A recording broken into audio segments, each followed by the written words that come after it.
Halo guys, ketemu lagi dengan Fred Channel. Apa kabar? Mudah-mudahan Anda semua dalam keadaan baik-baik saja. Sudah lama nggak ketemu dan kali ini kita ketemu lagi. Terima kasih untuk teman-teman yang setia melihat atau menonton konten-konten saya sampai dengan saat ini. Terima kasih banyak. Dan sore hari ini saya senang sekali berjumpa dengan Anda untuk menjelaskan sedikit tentang kutu putih.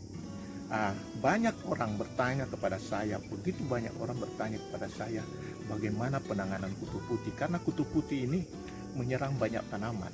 Ya, saya sudah pernah bicara tentang kutu putih pada tanaman kroton, dan ternyata bahwa kutu putih ini menyerang begitu banyak tanaman. Ada cabai, ada tanaman dipenbahya, bunga-bunga pun dia serang, bahkan tanaman-tanaman yang lain, ya, yang ada berdekatan dengan tanaman yang diserang oleh kutu putih pun banyak diserang oleh kutu putih ini. Teman-teman, kali ini saya bicara sedikit lebih detail tentang kutu putih, bagaimana dia bisa menyerang tanaman. Seperti teman-teman lihat di sini, kutu putih itu dia menyerang tanaman apa saja.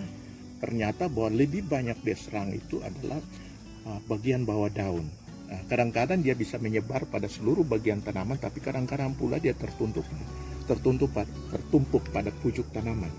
Nah, kalau kita lihat sini, ini kutu putih yang kita kenal dengan Planococcus yang termasuk dalam famili atau keluarga Coccidae.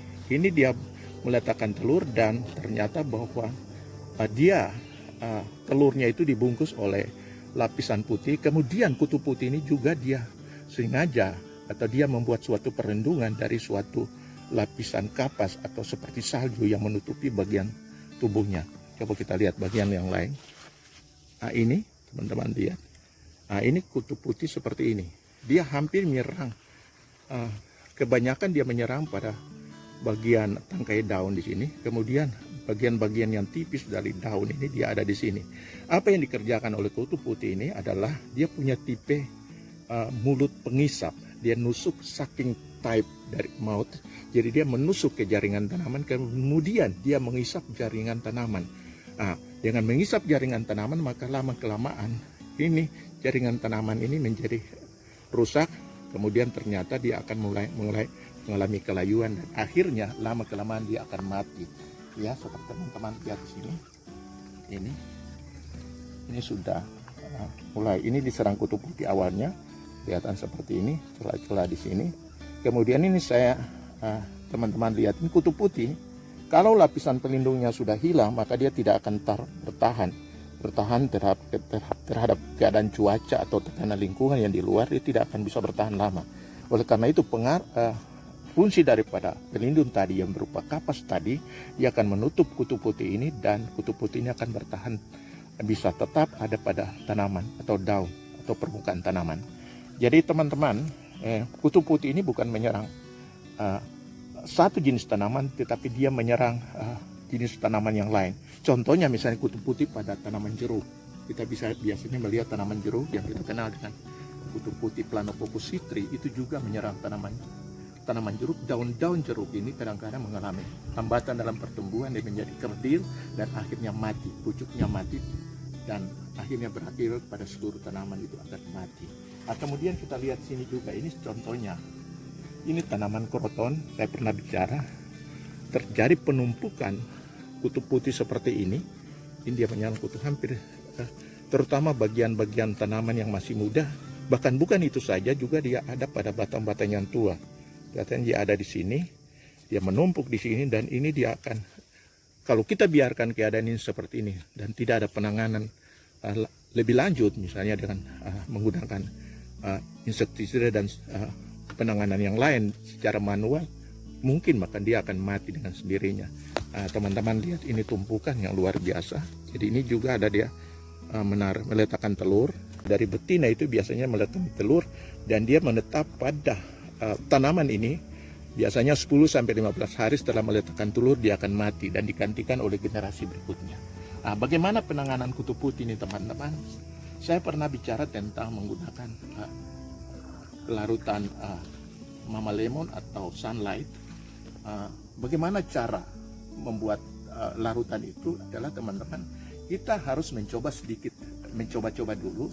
Ya, kadang-kadang ada teman-teman yang langsung membuat larutan yang kental atau pekat dan menyemprotkan kepada tanaman dan akhirnya tanaman mati. Jadi harusnya kita mencoba dulu, ya. Kalau daunnya itu tipis, maka larutannya jelas harus lebih encer. Tapi kalau daunnya tebal seperti ini, maka larutan itu kita harus tingkatkan larutan itu, konsentrasi larutan itu sehingga dapat membunuh kutu putih ini. Kita tahu bahwa di dalam mama lemon ataupun di dalam sunlight itu mengandung soda, dan soda ini akan membuat lapisan pelindung ini menjadi larut. Saya berikan contoh, teman-teman lihat di sini. Ini larutan yang saya buat encer aja. Contohnya di sini, kalau kita semprot, maka larutan ini akan meresap kepada lapisan kapas ini dan dia kehilangan pelindungnya. Kalau dia sudah kehilangan pelindung seperti ini, maka dia akan tidak tahan terhadap tekanan lingkungan dan akhirnya dia akan mati. Dan ini tidak kita lakukan sekali saja, tetapi harus berkali-kali secara periode kita harus lakukan penyemprotan sedikit dia akan mati. Ya, jadi ini teman-teman kita semprot aja, nggak sulit ini. Kelihatannya dia basah, dan hati-hati juga jangan pekat. Kalau pekat, maka larutan yang pekat ini turun kepada tanaman, maka ini akan mengganggu pertumbuhan tanaman. Ya, kita semprot secara pelan-pelan. Ya, secara periode kita semprot. Dan teman-teman lihat di sini, ini ternyata bahwa lapisan pelindungnya sudah hilang. Dia sepertinya kelihatan kutu putihnya ini yang berwarna kuning-kuningan ini ada di sini, ya. Dan ini akan mati. Ini akan mati, ya. Teman-teman lihat. Ini dia, mati, akan mati dengan sendiri. Nah, itu. Jadi gunakan larutan yang kita sesuaikan dengan tebal tipisnya daun, ya. Itu. Kalau daunnya tipis, maka kita gunakan larutan yang encer, ya. Saya pernah mencoba untuk tanaman bayam. Kita tahu di bayam itu juga kadang-kadang ada kutu putihnya. Saya semprot dengan larutan sunlight ini, ternyata daunnya itu kering. Ternyata bahwa konsentrasinya itu agak tinggi, sehingga saya buat lebih encer lagi, ternyata agak menolong. Jadi teman-teman, itulah cara kerja dari kutu putih ini. Jadi bagaimana kita menangani ini. Kemudian yang berikut, kita bisa menangani juga dengan cara menggunakan larutan alkohol.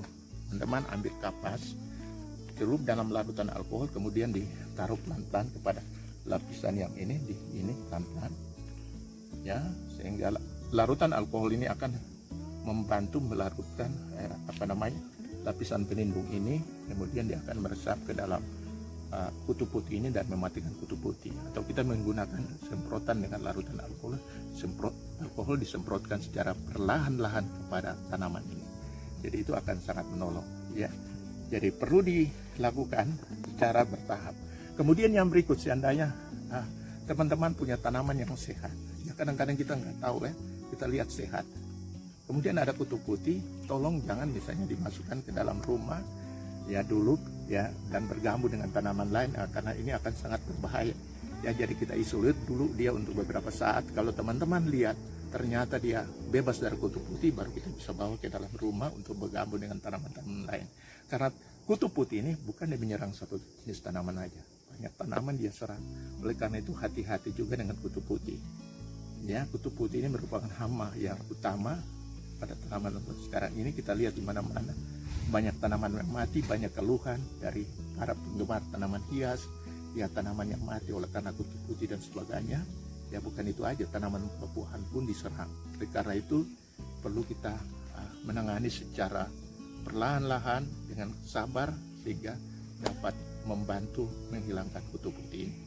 Oke teman-teman, cara lain yang bisa kita gunakan di dalam menangani kutu putih ini adalah dengan menggunakan hasil fermentasi daripada nasi, kemudian singkong seperti yang sudah saya buat di sini teman-teman. Ini nasi, jadi ini sudah kurang lebih 10 hari dan sudah terjadi fermentasi. Dan apa yang terjadi di sini bahwa larutan ini mengandung alkohol, ya, alkohol, dan alkohol ini, larutan yang mengandung alkohol ini bisa kita gunakan untuk menyemprot tanaman yang diserang oleh kutu putih.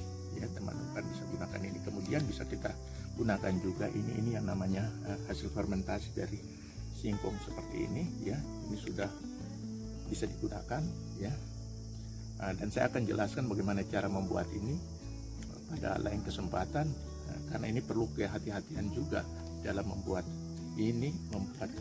larutan ini di dalam wadah yang tertutup seperti ini. Kemudian cara lain yaitu di dalam menangani kutu putih ini adalah terutama dengan menggunakan bahan kimia, dan saya percaya teman-teman sudah kenal, yaitu bahan kimia yang namanya kurakron. Kurakron ini efektif juga untuk menangani kutu putih ya. Jadi nanti saya akan bicarakan pada lain kesempatan bagaimana menggunakan kurakron ini supaya hasilnya lebih efektif. Kemudian teman-teman, ternyata bahwa kutu putih ini juga dia bisa menyeberang kepada tanaman yang lain ya, terutama yang jantan itu dia memiliki sayap dan dia bisa berterbangan kepada tanaman yang ada di sampingnya ya, dan dia akan menyerang tanaman ini setelah dia melakukan matching atau kawin dengan betina, kemudian dia terbang ke tanaman sampingnya dan bisa menyerang tanaman itu juga. Kemudian teman-teman, ternyata bahwa kutu putih ini juga bukan hanya dia menyerang bagian atas tanaman daun saja atau bagian batang, tetapi dia juga menyerang akar tanaman terutama itu tanaman Vioses. Ini tanaman Vioses atau kita kenal dengan African Violet. Ternyata bahwa dia juga menyerang akar tanaman, dan ini bisa kita lihat pada lubang-lubang pembuangan. Di situ ada tanah atau pinggiran potnya itu berwarna putih-putih, keputih-putihan. Kita tidak bisa melihat dari atas, tapi kalau kita mencabut tanaman dan ternyata ada pinggiran pot, terutama pada lubang pembuangan air itu ada berwarna putih, ternyata itu juga adalah kutu putih. Jadi dia bisa menyerang tanaman-tanaman yang kita pelihara, terutama di dalam pot, terutama adalah tanaman Vioses. Jadi itu teman-teman, ini ternyata bahwa kesimpulannya bahwa kutu putih ini bukan hanya menyerang satu tanaman, tapi dia juga menyerang tanaman yang lain atau bagian-bagian tanaman yang lain. Jadi cara penanganan kita harus lebih efektif dan perlu kesabaran di dalam menangani kutu putih. Jadi itu saja teman-teman yang saya bisa berikan informasi kepada teman-teman bagaimana menangani kutu putih ini secara efektif. Sekian saja informasi singkat dari saya, sampai kita ketemu pada informasi berikutnya. Dan jangan lupa subscribe. Oke, sampai jumpa. Bye.